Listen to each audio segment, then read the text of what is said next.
बिस्मिल्लाहिर्रहमानिर्रहीम। नाज़रीन, मैं हूँ जावेद बलोच और उम्मीद है आप लोग खैरियत से होंगे। आपके लम्हे है कि पंजाब के मुख्तलिफ अज़ला में सैलाब अपने रुई पे है और जहाँ पर सैलाब है वहाँ पे रेस्क्यू ऑपरेशन भी शुरू किया गया। अमवात की भी इतलात आ रही हैं कि मुख्तलिफ इलाकों में कुछ लोग जो है वो पानी के बहाव में बह गए और इमलाक का काफ़ी नुकसान हुआ है। लोगों की फसलें जो है वो तबाह हो गई हैं, जानवर जो है वो बह गए हैं और घर भी तबाह हो चुके हैं। लेकिन इसके साथ साथ ये एक अच्छा साइन है कि पंजाब गवर्नमेंट जो है और रेस्क्यू टीमें पाक फौज की और बाकी जो इदारे हैं वो मुस्तैदी के साथ काम कर रहे हैं और लोगों को रेस्क्यू किया जा रहा है। वहाँ पे बोट्स का इंतज़ाम है, लाइफ जैकेट का इंतज़ाम है, खाने पीने का इंतज़ाम है और बाकी चीज़ों पे काम किया जा रहा है। आज वज़ीर-ए-आज़म शहबाज शरीफ ने भी चेयरमैन एनडीएमए के साथ जो है नारोवाल का, सियालकोट का और बाकी इलाकों का फ़िज़ाई जायज़ा लिया और नारोवाल में जो है वो हालात का जायज़ा लेके लोगों को तसल्ली भी दी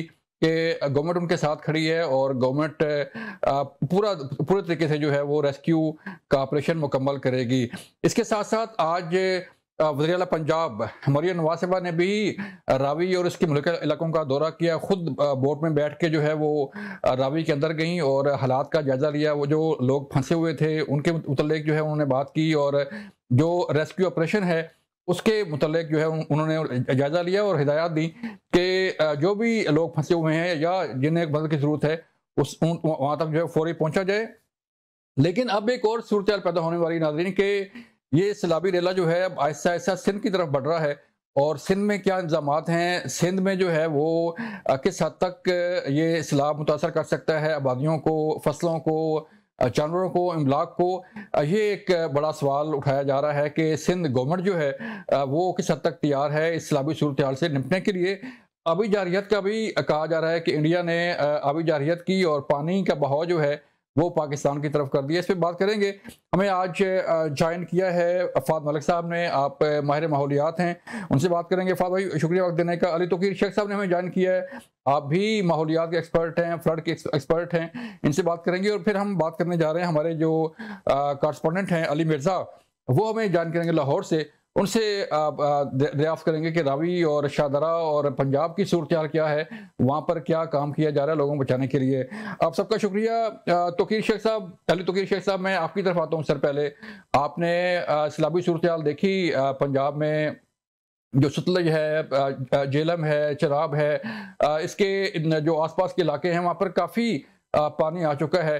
क्या समझते हैं ये सारा माहौलियात का असर है, जो क्लाइमेट चेंज है उसका असर है, या कुछ और भी एलिमेंट्स इसमें शामिल हैं? देखिए, बहुत शुक्रिया आपका जो है मुझे इज़्ज़त बख्शने का। इस यू वक़्त वेलकम सर। तो हमें इंसानी जानों की पड़ी हुई है, मगर ज़ाहिर है इसको क्लाइमेट चेंज की ज़ुबान में कहते हैं ये न्यू नॉर्मल है। इसका मतलब ये है कि हमारी ज़िंदगियों में जितनी समर्स आएँगी, वो पिछली समर से ज़्यादा गर्म होंगी हुँ, और जितने फ्लड आएँगे, जितने जो मानसून के मौसम आएँगे, पिछले मानसून से ज़्यादा स्ट्रॉन्ग होने के उनके चांसेस हैं। ये लाज़मी नहीं है कि हर साल ऐसा हो, जी, मगर ये भी हो सकता है कि हर फ्लड जो है पिछले फ्लड से ज़्यादा बड़ा हो। ठीक है। 2010 से बड़ा 2022 का हो, 2022 से बड़ा जो है 2024 का हो। अल्लाह रहम करे। तो ये क्लाइमेट चेंज की जो कंट्रीब्यूशन है, जो फैक्टर है, उसको तो आप डिनाई नहीं कर सकते। ठीक है। कुछ कुछ ऐसे फैक्टर्स हैं, जैसे हमारी पॉपुलेशन बहुत बढ़ गई है। अब ज़ाहिर उन लोगों ने कहीं तो रहना है। फिर हमारी गवर्नेंस इतनी स्ट्रांग नहीं है, बहुत सारे लोगों ने जो है वो गुर्बत के मारे दरियाओं के रास्ते में घर बनाए हुए हैं। हुँ, फिर हमारे स्टेट के जो इंस्टीट्यूशन हैं वो भी इतने स्ट्रांग नहीं है। किसी ने वापडा का कनेक्शन दे दिया, किसी ने स्कूल बना दिया, किसी ने सड़क बना ली, किसी ने वहां पे वोटों का इंदराज कर दिया। तो मिल मिला के मसला बहुत गंभीर हो जाता है। तो वो तो हम बाद में देखेंगे, मगर इस सूरत में जो सबसे बड़ी अहम चीज है, इस वक्त पंजाब में से जो तीनों बड़े दरिया गुजरे हैं वो अपना पीक रिकॉर्ड के लेवल पे चल रहे हैं। ठीक है। तो ये एक नहीं, दो नहीं, तीनों तरफ से हमें एक थ्रेट है, जिसको अंग्रेजी ज़ुबान का एक लफ्ज़ है, उर्दू में मुझे ख्याल नहीं आ रहा क्या का, एक बड़ी प्रिकेरियस सिचुएशन है कि हुँ, अल्लाह किसी खौफनाक हादसे से बचाए। इस वक्त तक हमारी मैनेजमेंट इंडिया की मैनेजमेंट से बहुत बेहतर रही है। हिंदुस्तान में ज़्यादा नुकसान हुआ है, हुँ, उनके ब्रिज भी ज़्यादा टूटे हैं, उनके बंदे भी ज़्यादा मरे हैं और वहाँ पे नुकसान ज़्यादा हुआ है। ठीक हम है। उससे भी कुछ नहीं है, मगर मेन चीज़ ये है कि हमारी इस वक्त जो है ना रिलीफ सर्विसेज बहुत अच्छा काम कर रही हैं। हमारी आर्मी, हमारे जो रेस्क्यू 1122, हमारी गवर्नमेंट, पूरी कौम इस वक्त मुतहद हुई है इस चीज के ऊपर कि किसी तरीके से अपने नुकसानात को कम से कम किया जाए। ठीक है।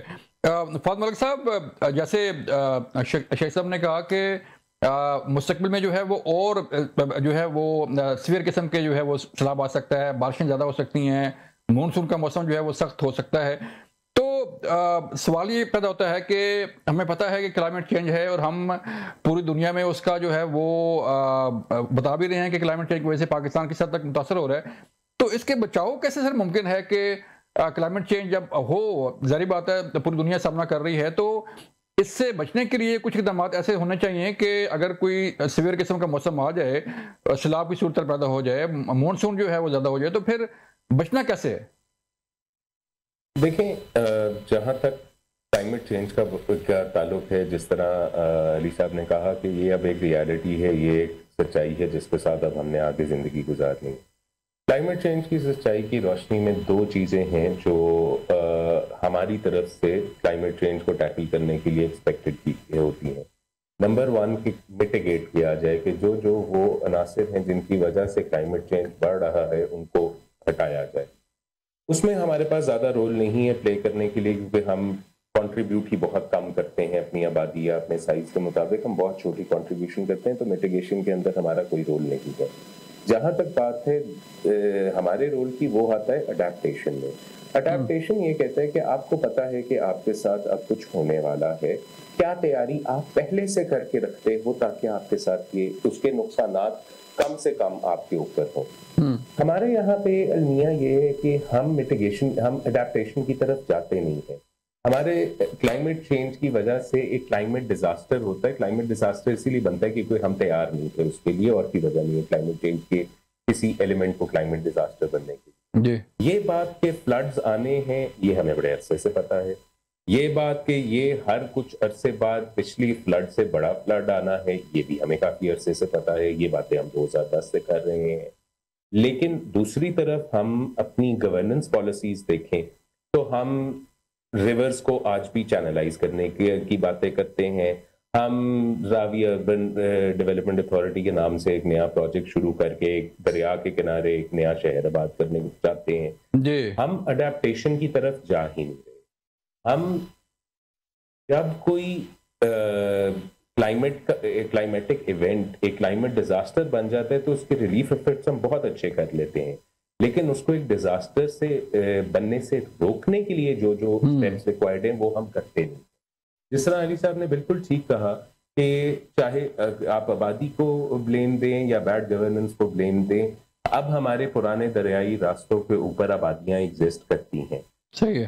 क्या हमारे गवर्नमेंट का रोल उन आबादियों को बचाना है जब कोई फ्लड आ जाए, या पहले से उनकी रिलोकेशन का कोई बंदोबस्त करना है ताकि हमें उनको बचाने के लिए उस लेवल के रेस्क्यू एफर्ट्स करने ही ना। इस सब के लिए जरूरी है कि हम पहली इस चीज का एहसास करें कि हम एक गरीब मुल्क, हमारे पास गुंजाइश नहीं है कि हम एक्सपेरिमेंटेशन करें जिस तरह बाकी मुल्कों ने की है और वो फेल हो जाए तो कोई बात नहीं, अब हम एक नई एक्सपेरिमेंट जी। हमें हर रुपया जो हुकूमत सेंसिटिव तरीके से खर्च करना है, ये सोचते हुए कि शायद किसी यूरोपीय ममालिक के मुताबिक तो डेवलपमेंटल गोल्स अचीव कर ले हमारे ये खर्चा, लेकिन क्या ये खर्चा हमारी जिस लेवल की क्लाइमेटिक और एनवायरमेंटल थ्रेट्स हमारे मुल्क में एग्जिस्ट करती हैं, क्या ये उनको बढ़ा तो नहीं देगा? क्या हम कोई ऐसी चीज के ऊपर तो पैसे नहीं लगा रहे जो कल को हमें अनडू करनी पड़ेगी? क्या हम अपनी अर्बन एक्सपेंशन को कंट्रोल कर रहे हैं या नहीं कर रहे? इस सारे सैलाबी रेलों की जब बात हो रही है, सबसे ज्यादा गुफ्तगू हम लाहौर के बारे में कर रहे हैं, शदरा के बारे में कर रहे हैं और वहां के सैलाब के बारे में कर रहे हैं। नारोवाल, सियालकोट, कसूर, 3 बड़े शहर हैं। जी। शहर डूबे पड़े हैं, लेकिन हमारी गुफ्तगू के फोर फ्रंट पे वो शहर नहीं आ रहे। क्या वहां पे होने वाले हादसों के सिर्फ हमारा रोल गवर्नमेंट का? आज वज़ीर-ए-आज़म गए हैं सर वहां पे नारोवाल ना।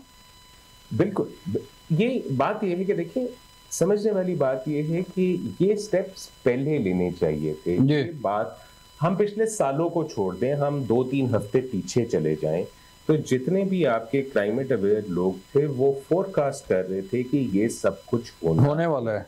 हमें तब ही क्यों एहसास हुआ जब 2 दिन रह गए या 3 दिन रह गए एट अ गवर्नमेंटल लेवल? ये एक सवाल है और ये एक हमारा फेलियर है। चाहे रेस्क्यू एफर्ट्स में जितनी मर्जी अच्छी हमारी सक्सेस हो, हम जितनी मर्जी जान और माल का तहफ़्फ़ुज़ कर लें अपने रेस्क्यू एफर्ट्स में, एक सवाल है कि यहाँ तक बात पहुंची। हाँ, बिफोर टाइम जो है वो क्यों इंतजामात जो है वो क्यों नहीं किए गए करके रखी हुई थी इन चीजों के लिए, क्योंकि ये चीज एक्सपेक्टेड थी। ऐसी कोई चीज नहीं हुई जो हो कि ओहो ये तो हमने कभी सोचा ही नहीं था ये। ठीक है फहद भाई ब्रेक का कहा जा रहा है, ब्रेक से वापस आएंगे तो फिर बात करेंगे कि आखिर फिर गवर्नमेंट को करना क्या चाहिए। आपने बता दिया कि पहले इंतजाम होना चाहिए था, लेकिन क्यों नहीं होते, सवाल तो ये पैदा होता है। ब्रेक के बाद वेलकम बैक नाज़रीन। हम बात कर रहे हैं कि जो सैलाब की तबाहकारियाँ हैं उससे बचना कैसे है, क्योंकि मुस्तकबिल में जो है वो इस तरह के सैलाब और भी आ सकते हैं, खुदा ना खास्ता बारिशें भी तेज़ हो सकती हैं। अली तुकीर शेख साहब, आपसे बात करूँगा। आपने बताया कि इन फ्यूचर जो है वो हमें और इस किस्म के हालात का सामना करना पड़ सकता है। फहद मलिक साहब ने बिल्कुल निशानदेही ठीक की। आपने भी बात की कि आबादियाँ जो है वो बन रही हैं, तजावुज़ात हो रहे हैं, नदी नालों में जो है वो लोग बस रहे हैं। लेकिन सर फिर गवर्नमेंट जो है वो कई सालों से ये मामला चलते आ रहे हैं। आप जिस शहर की बात करें वहाँ पे जो है वो जो कुदरती गुजरगाहें हैं नालों की, उस पर तजावुज़ात हैं, तो फिर जिम्मेदार कौन है? हुकूमतें जिम्मेदार हैं, हम खुद, हमारी जो इंसानी गलतियाँ हैं हम खुद जिम्मेदार हैं? जी, हासिल कौम हम सारे जिम्मेदार हैं। ज्यादा जिम्मेदारी तो गवर्नमेंट पे जाएगी। इस पे ना डालना चाहे तो पिछली पे, उस पे ना डालना चाहे तो उससे पिछली पे, क्योंकि ये क्यूमुलेटिव इम्पैक्ट है बहुत सालों से जो कुछ हमने किया है। और जिन हाउसिंग सोसाइटीज का फवाद साहब ने जिक्र किए हैं, ये भी कोई नई नहीं है। पिछली 2-3 हुकूमतों ने उनको 2-3 दफा इनाग्रेट किया है। किसी की इन्वायरमेंटल इम्पैक्ट असेसमेंट हुई, रावी के अंदर जो प्लॉटिंग की है उन्होंने, पूरे मुल्क का ये हाल है कि ऐसी बात नहीं है कि आप किसी हुकूमत की बात करेंगे तो आप समझेंगे कि जी हमारा मसला हल हो जाता है। आपकी गवर्नेंस में 2-3 बड़े सख्त निकाय हैं, वो जरा पहले आपने ज़हन में कर लीजिए। जी, सबसे पहले तो मैं आसान बात करता हूँ। इस वक्त पाकिस्तान की पॉपुलेशन है 240 मिलियन। अच्छा, 2050 में ये होगी 450 मिलियन। ठीक है। जितनी पाकिस्तान की इस वक्त पॉपुलेशन है, इतनी पॉपुलेशन जो है अगले 20-30 साल में और हो जाएगी। अच्छा, आपको पता ही जो नए लोग पैदा होंगे कहां पैदा होंगे? आधी जो पाकिस्तान की पॉपुलेशन इस वक्त है 47%, it lives below the poverty line. किसी को गंदे नालों में खतरात में रहने का शौक नहीं होता, वो गुर्बत के मारे वहां पे रहते हैं। ऐसा ही है। इलीगल माफिया जिनको वहां पे जमीनें बेचते हैं, स्टेट के फंक्शनरीज के साथ मिलकर बेचते हैं, और स्टेट के फंक्शनरी जो है रिश्वत लेके वहां पे स्कूल बना देते हैं, सुई गैस दे देते हैं, वापडा का जो है वो कनेक्शन दे देते हैं। आप समझते हैं ना इस बात को? अच्छा, तो 2050 में अगर इसमें जितनी पॉपुलेशन है उतनी गरीब और ऐड होंगे, तो इस वक्त पाकिस्तान की जितनी पॉपुलेशन है उसमें से उतनी की पॉपुलेशन 2050 में बिलो पॉवर्टी लाइन होगी। वो सारे के सारे लोग वल्नरेबल होंगे, इसी तरह तबाही के दहाने पे होंगे। ऐसे ही है। तो फिर हमें एक स्ट्रेटजी बनानी होगी जिसके 2 हिस्से हैं। एक तो हिस्सा यह है कि जी स्लेट के ये तख्ती के दूसरी तरफ आप लिखें कि जी 2025 के बाद ये 24 जो भी साल चल रहा है, हम सारे घर जो हैं उनकी जोनिंग शोनिंग करके उनको सेफ एरिया में बनाएंगे। यहाँ पे अब हमने मजीद कंस्ट्रक्शन नहीं करने देनी। तो कम से कम 250 मिलियन जिन्होंने अभी पैदा होना है उनके फ्यूचर का गौर करना शुरू करें। हम तो डूबे हैं ना, चलो हमें तो 1 मिनट के लिए ठहरिए, हम देखते हैं क्या कर सकते हैं। जो पैदा होने वाले हैं उन्होंने क्या कसूर किया है कि उनको हम मौत की दहाड़ में धकेलें? तो वो एक प्लानिंग का एक प्रोसेस है। अब हम स्टार्ट करते हैं, तो अगर लोकल गवर्नमेंट हो तो ज्यादा बेहतर तरीके से, मगर चलो आप कहते हैं एसी डीसी मिला के आपने हर डिस्ट्रिक्ट में अपनी जोनिंग करें और वहां पे जो है ना हाउसिंग के लिए गवर्नमेंट की सब्सिडाइज स्कीम्स आए, कनाल वाली नहीं कि फूड सिक्योरिटी खत्म हो जाए, छोटे घरों के लिए आप उन लोगों का सोचें। अब बात बचती है कि जो लोग यहाँ पे रहते हैं दरियाओं में मौत के दहाने पे, अब पूरे मुल्क का ये हाल है, सिर्फ पंजाब का नहीं है जी। तो उसके 2 तरीके हैं ना। एक तो देखिए कि इनमें से कितनों को आप शिफ्ट कर सकते हैं। दूसरा ये है कि इसमें जो कमर्शियल एरियाज हैं उनकी टैक्सेशन आप ऐसी करें कि लोगों को जुर्माने इतने करें कि लोगों को वहां पे रहना जो है बहुत महंगा पड़ेगा, वहां से कहीं निकल जाएं, कहीं और चले जाएं अपने आप। फिर उसके एडमिनिस्ट्रेटिव सोल्यूशन देखें। और मेरे हिसाब से ये काम आप एनडीएमए को दे दें, और उनकी एफिशिएंसी भी बहुत अच्छी है, उनकी अथॉरिटी भी बहुत अच्छी है, और उनको मिलिट्री की, पाक फौज की सपोर्ट भी है। तो वो जो माफियाज के साथ लड़ना है वो सिविल हुकूमत नहीं कर सकती। वो शुरू करेंगी जज्बे के साथ, थोड़ी सी अरसे में उनकी जो है ना वो बेचारों का फूक निकल जाएगी, इसलिए कि जी वो जो रेजिस्टेंस आएगी उसमें उनके अपने एमपी एमएनएस आएंगे। जी तो जारी बात है, वो लोकल एमपी एमएनए जो है वो, तो इसको आपने नेशनल मिशन के तौर पे आपने करना। तो एक तो मेरे हिसाब से ये करने की चीज है जो हम भूल जाते हैं कि किस तरह से इन लोगों को रीसेटल करने के लॉन्ग टर्म प्लान बनाया जाए कि चंद हफ्तों या 1-2 साल की बात नहीं, आप 10-20 साल में इस मिशन को आहिस्ता आहिस्ता से एस्टेब्लिश अकम्प्लिश करना है, अदरवाइज हमारे यहाँ खराब होती जाएगी सूरत। अब याद रखिए क्लाइमेट चेंज का तो हर किसी को नुकसान है ना। जी जी, जितना गरीब गुरबा को नुकसान है उतना किसी और को नहीं है, क्योंकि वो सबसे ज्यादा वल्नरेबल होते हैं। उनको जो इम्पैक्ट होता है वो सबसे ज्यादा होता है। खुदा ना खास्ता है मेरे घर में कुछ आए तो मैं 50,000 लाख 2,000 5 लाख ला के अपनी छत को या घर को ठीक कर लूंगा। गरीब आदमी के तो पूरे एसेट इतने नहीं है ना, तो वो कहाँ जाएगा। तो एक तो ये करने की चीज है। अच्छा, दूसरी चीज है जो बहुत मुश्किल चीज है, वो हमारे बस का रोग नहीं है, मगर उसकी एक की बगैर गुजारा नहीं है। आजकल उसका फैशन नहीं है। आपने भी कहा कि हिंदुस्तान ने अब भी टेररिज्म किया है। जी जी, देखिए जब डैम फुल होते हैं तो अगर उनके स्पिल्स को ना खोला जाए तो वो टूट जाते हैं। इसीलिए हम तरबेला के और मंगला डैम के स्पिल्स को खोलते हैं उनको बचाने के लिए। नीचे फ्लडिंग होती है उसको हम पहले अनाउंस करके कुछ करना चाहते हैं। हिंदुस्तान के साथ जो हमारी रिलेशनशिप है उसमें हमें थोड़ी बहुत इस चीज को याद रखनी बात होगी कि जितने क्लाइमेट चेंज के इश्यूज हैं, जितनों का मुझे पता है, सारे के सारे रीजनल है। वो क्लाइमेट चेंज हो, वो फ्लडिंग हो, वो ग्लोफ्स हो, वो ट्रॉपिकल स्टॉर्म्स हो, वो ड्राउट्स हो, मेरे ज़हन में ऐसा कोई क्लाइमेट चेंज का इशू नहीं है जो ज्योग्राफी के साथ अपने मुल्क में रुक सकता हो। ठीक है। तो हिंदुस्तान इस वक्त बदमस्त हाथी की तरह ट्रीटी में से भी निकल रहा है हमारे साथ, उसके तल्लुकात भी ठीक नहीं है। मगर हमें इंटरनेशनल डिप्लोमेसी के साथ, अपनी अक्लमंदी के साथ, अपनी रिसर्च के साथ ऐसे सिस्टम बनाने हैं कि वाटर फ्लोज के लिए, अर्ली वार्निंग के लिए हमें जो है इंडिया के साथ कम्युनिकेशन करनी है। इंडस वाटर ट्रीटी में आइडियली स्पीकिंग अगर वो नहीं है तो जैसे आप उन्होंने एम्बेसी के थ्रू खत लिखा है तो किसी ने तरीके से इसको स्ट्रेंथन करना है। आप देखिए सियालकोट में 600 मिलीमीटर बारिश हुई है जी। जम्मू में 350-400 मिलीमीटर बारिश हुई है। जम्मू के सारे पानी ने अभी पाकिस्तान में पहुंचना है। तो जब सियालकोट का पानी कम हो रहा होगा तो जम्मू वाला पानी यहाँ पे पानी आ जाएगा। हाँ, तो ये देखिए ये कॉम्प्लेक्स चीजें जिनको हम इग्नोर। लेकिन सर एक यहाँ पे देखें ये सारी चीजें, शेख साहब ठीक है आपकी बात, सारा कुछ ठीक है, लेकिन जी लेकिन सर अब देखें ना, इतना पानी आ गया। अब हम तो पहले कहते हैं कि पानी नहीं है फसलों के लिए, बारिशें नहीं हो रही, फसलों को पानी नहीं मिल रहा, पीने का पानी जो है दस्तियाब नहीं। तो फात मलिक साहब, पानी तो अब जो है वो आता है तो हम स्टोर नहीं कर सकते, डैम नहीं बन सकते, कैनाल नहीं बन सकती, उस पर हम अपनी पॉलिटिक्स करते हैं। तो इस पानी से फायदा उठाने के लिए हमें जारी बात है नेचुरल डैम चाहिए, डैम बनने चाहिए, कैनाल बननी चाहिए। सर गवर्नमेंट को करना चाहिए फिर नहीं। देखें ये एक बहुत एक जिसको कहते हैं झटके सोल्यूशन, ये तो एक झटका सोल्यूशन है कि ढेर सारा पानी आ रहा है तो मैं डैम बना लेता, तो मैं रोक लेता। ऐसे नहीं होता। वाटर मैनेजमेंट एक बहुत कॉम्प्लेक्स टॉपिक है। जस्ट बिकॉज एक फ्लड आया इसका ये मतलब नहीं है कि हम ये नतीजा अखज कर लें उससे कि डैम होता तो ये फ्लड ना आता। इंडिया में भी डैम बने हुए हैं ना, उसके बावजूद उनसे पानी मैनेज नहीं हुआ, इसीलिए उन्हें इतना पानी छोड़ना पड़ा कि आज हमारे शहरों में से सैलाबी रेले निकल रहे हैं। तो जस्ट बिकॉज एक डैम बन जाता वो सोल्यूशन ना देता हमें प्रॉब्लम का। ये कुदरत से हम जब तक कोशिश करेंगे ना कि हम कुदरत से लड़ते रहें, उसी ने हमें इस नतीजे पे आज पहुंचाया है। मकसद ये कुदरत से लड़ना बंद करें। जिस तरह अली तौकीर शेख साहब ने बहुत अच्छी तरह एक्सप्लेन किया कि हमारे पास स्ट्रैटेजीज अवेलेबल हैं। मैं एक छोटा सा डिसएग्री करूंगा उनके साथ, गुस्ताखी माफ सर।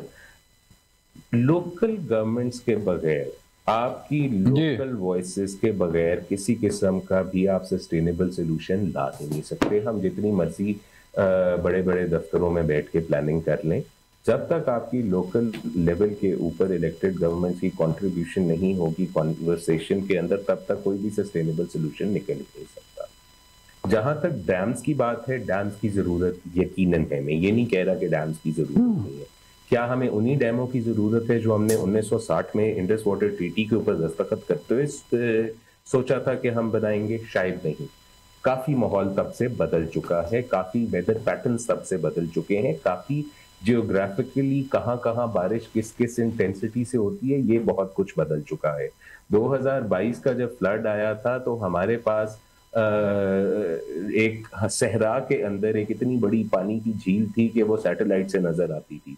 वहां अगर हम कोई डैम अपस्ट्रीम बना दें, चाहे वो इंडस पे बनाए, चाहे रावी पे बनाए, चाहे चनाब पे बनाए, उसमें उस पानी को तो नहीं रोक के रखना था ना अपने पास, क्योंकि उसमें तो बहुत ज्यादा फैक्टर्स हैं।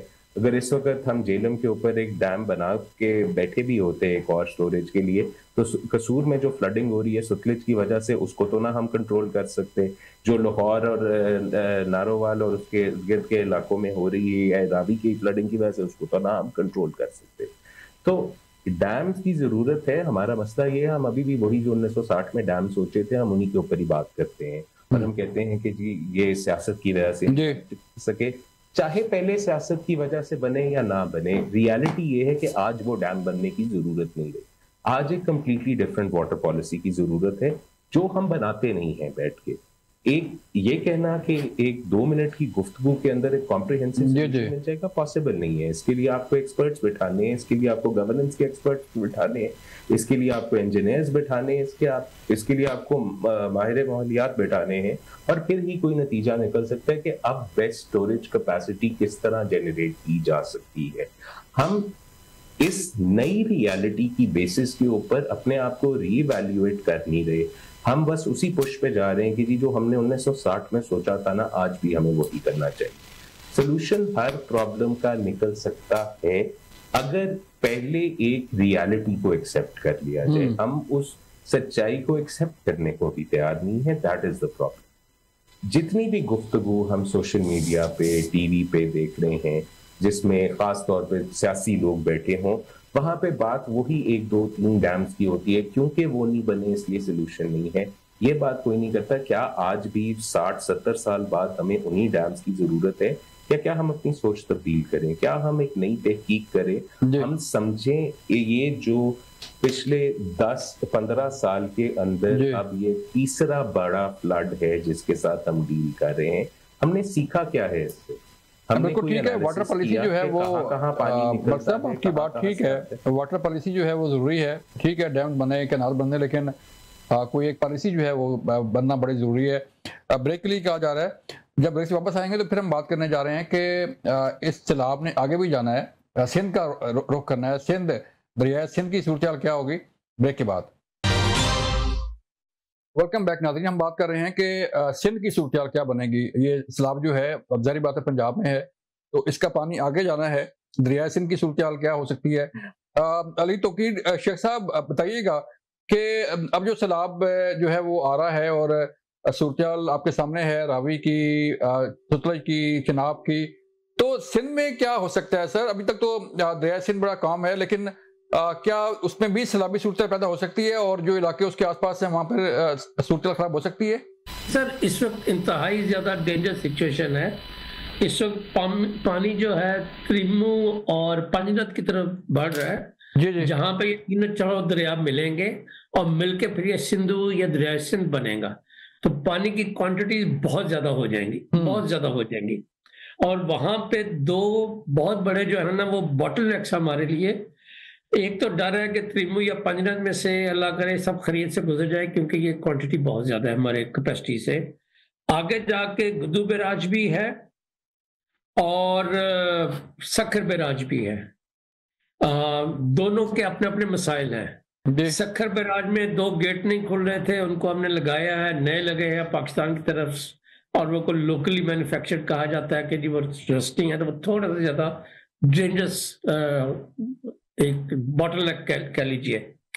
इसी तरह गद्दू बैराज जो है उसकी भी थोड़ी सी जो है रिपेयर्स का एक प्रोसेस शुरू हुआ था, जो रिसोर्सेज या किसी और वजह से कंप्लीट अभी तक नहीं हुआ, ये शायद स्टार्ट भी नहीं हुआ।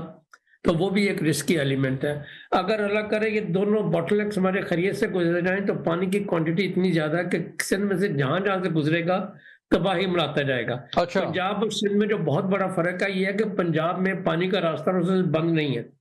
जब पानी फैलता है तो मीलों तक पंजाब में फैलता है और उसकी हाइट को बहुत ज्यादा नहीं होती, और आमतौर पर नुकसानात एक तरफ वो एक पानी की ऐसी तह छोड़ता है और सेडिमेंटेशन की ऐसी तय छोड़ता है कि लोगों की फसल भी अच्छी होती है। सिंध में ऑन दी अदर हैंड जो इंफ्रास्ट्रक्चर है वो बहुत ज्यादा बना हुआ है और पानी ट्रैप हो जाता है, और ट्रैप होके 5 10 20 25 फुट खड़ा हो जाता है और बड़े बड़े महीने खड़ा रहता है, और वो ग्राउंड वाटर में भी सीप नहीं करता, जो ऑलरेडी सलाइन होता कर भी जाए तो उसका बहुत ज्यादा फायदा नहीं होता। तो दुआ कीजिए कि सिंध में भी वैसे ही पानी खरीद से गुजरे जैसे अभी तक पंजाब में गुजरा है। तो ये थोड़ा सा मुश्किल इम्तिहान है, मुश्किल सूरत हाल पैदा हो रही है। हमारा रब्ता बहाल हो गया है अली मिर्जा से, हमारे जो कॉरेस्पॉन्डेंट हैं उनसे हम बात करना चाहते हैं कि जो पंजाब की सूरत हाल है, सीएम पंजाब का जो विजिट है, क्या उन्होंने जायजा लिया, क्या हिदायत दी? अली मिर्जा बताइए क्या सूरत हाल है? आप तो रिपोर्ट कर रहे हैं वहाँ पे ऑन ग्राउंड, कैसे लोगों को जो है वो रेस्क्यू किया जा रहा है और इंतजाम क्या है वहाँ पे?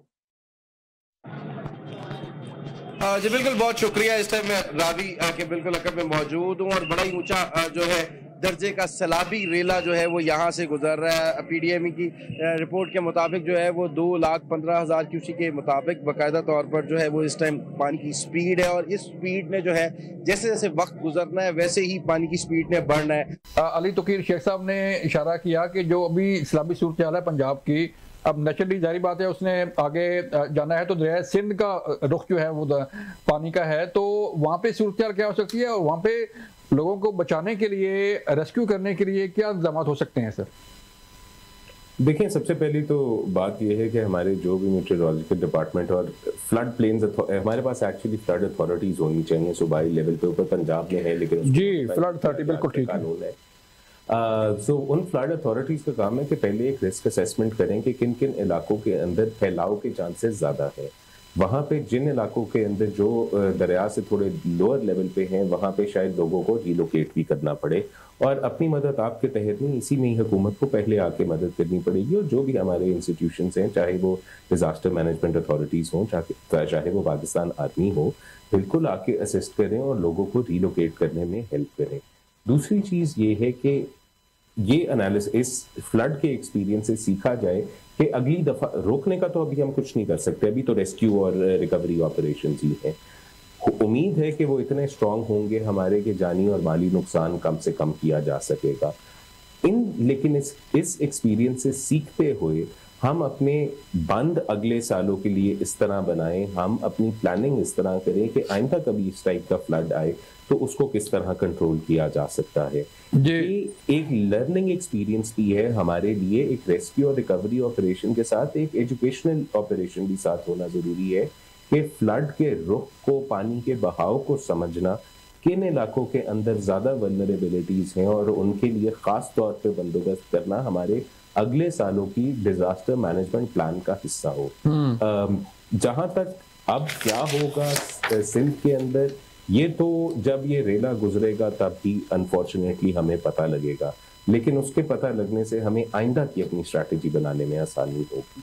कुछ चीजों के लिए वो कभी कहते हैं ना कि टू लिटिल टू लेट, तो शायद वो वाली सिचुएशन हमारी एग्जिस्ट करती हो जिस तरह हम पंजाब में भी देख रहे हैं। ठीक है फाद भाई, आपने अच्छा पॉइंट आउट किया कि इंतजाम के लिए जो है वो चीज़ें होनी चाहिए। अली साहब आपका शुक्रिया, वासब आपका शुक्रिया, और अली मिर्ज़ा आपका शुक्रिया। नाज़रीन, ये थी आज की हमारी जो डिबेट थी कि इंतजाम कैसे होने चाहिए, रेस्क्यू किस तरह करना चाहिए और जो डिजास्टर है उससे बचने के लिए इकदाम क्या होने चाहिए। आज बड़ी एक अहम ब्रीफिंग का हवाला आपको बताना चाह रहा हूँ कि आज इंफॉर्मेशन टेक्नोलॉजी की वजीर शिजा फातिमा ने एक बड़ी अहम ब्रीफिंग दी, और मुल्क में जो इंटरनेट है उसकी स्पीड बेहतर करने के लिए जो हमारे फ्री लांसर हैं उनको मजीद कारोबार देने के लिए, ऑनलाइन कारोबार के फ़रोग के लिए जो है वो काफ़ी इकदाम किए जा रहे हैं, और स्पेक्ट्रम की निज़ामी के लिए भी जो है वो चीज़ें आगे बढ़ रही हैं। और तो कोई की जा रही है कि आइंदा आने वाले कुछ चंद माह हैं